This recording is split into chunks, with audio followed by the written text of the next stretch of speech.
Just when you thought you knew everything about the Salvation Army, someone comes along and completely changes that perception.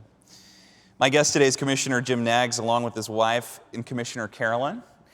And he leads the Salvation Army's work in the U.S. Western Territory, including 14 Western states, the Marshall Islands, and Micronesia. Please welcome with me Jim Knaggs. Hi, Jim. So when you were a kid, your mom showed you this ad, and this is kind of how you kick off your Salvation Army career. Tell me a little bit about this ad. This is really true. At 10 years old, my mother comes home and tells me and my older sister and brother, we're doing something different today. As of today, in the newspaper, I'm going to place an advertisement. It's going to say this: any girl in trouble or in need of a friend, call Evelyn Knaggs at the Salvation Army. And then she said, and I'm going to put our home phone number there, which is why I'm talking to you three. She said, if I'm not home and you receive a call, you need to know how to answer the call. You see, Bobby, those were code words in those days, in the 60s. Those were code words.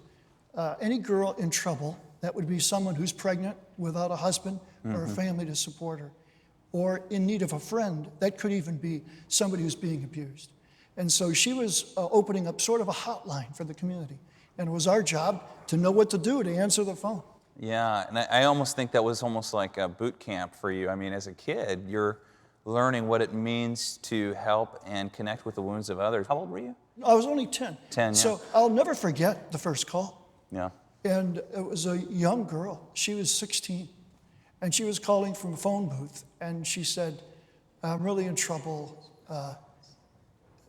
My family hasn't protected me, and now I'm pregnant from somebody in the family. And I need help. I really need help. And so my job was to take down the right information. And my mother had given us an orientation how to do that, so we knew what to do.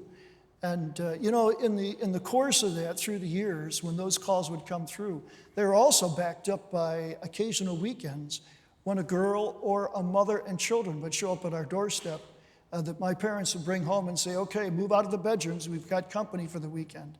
And these were people who were in that circumstance and who needed help. So, I mean, your family was basically saints. You were all saints. Well, yeah. I mean, that's amazing. I don't think so, but Yeah. we all belong to the Salvation Army. We all belong to Jesus. Yeah. And my parents were Salvation Army ministers, showed me how to live. They showed me firsthand. I didn't have to read a manual or anything like that. Well, in a lot of ministries back in the 60s, they would have done the exact opposite. They would have shamed those girls. They would have made them outcasts. They would have said that God hates them, and that wasn't your response at all. Yeah. And in fact, a lot of these experiences really gave you, I mean, you say it gave you, I would think, a real emphasis on the value of the individual.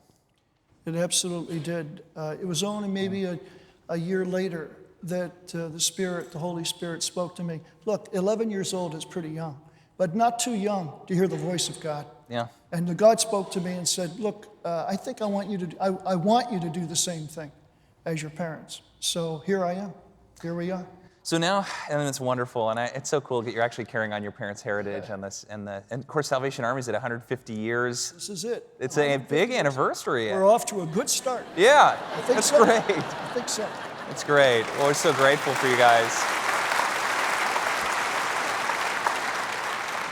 And one of the things I think that one of the ways you stand out in a big, huge actual organization like Salvation Army is you've actually gotten really good with media, social media. Tell us a little bit about that. Well, we have a new invention within the last 4 or 5 years called Savin TV. So it's Salvation Army Vision Network.tv. So SAVN.tv. In this, it's our intention to use that media to bring people closer to God. Yeah, that's great, and you're doing it. And, for me, I know a lot of us, when we think of the Salvation Army, we often think of, like, a guy dressed up like Santa Claus. Now they have some really cool ones. The Santa Claus is, like, rapping, that's right. And there's a little red kettle. But you guys do way more than just the... I mean, tell us a little bit about... In 126 countries around the world, I believe the Salvation Army does every conceivable type of constructive human service based on local need. Yeah. Salvation Army is very locally driven. So it's not like a franchise where you see the same thing in country after country. No, the Salvation Army in Africa is very African. The Salvation Army in Australia is very Australian. Yeah. And the Salvation Army here in Anaheim is very American. So, you know, you have people listening all over the world, on television, here in the church. And what do you have to say? I mean, in your ministry, we've got a lot of people here that are wounded, that are suffering. People feel angry. I mean, what is something that you would say? I mean, what's the thing that drives your heartbeat? God's love is for all of us. God's Son, Jesus, died for all of us. No matter our language, no matter our culture, no matter our circumstances, no matter our difficulty. And we can live above those circumstances if we will embrace His love and accept it for our lives. Yeah, what a great word. And of course, you learn that firsthand. Again, what I think is so powerful is that, I mean, one of the things we can learn as Christians is that, look at how His family responded to suffering women, and look at how other churches responded to suffering women. It was night and day. And I think one of the things we can learn is that true believers, I mean, the hymn says, they'll know we are Christians by our love. And that is absolutely the truth, that when, like Jim or anybody else who recognizes that all of us make mistakes, and in the end, all of us need help, we need support.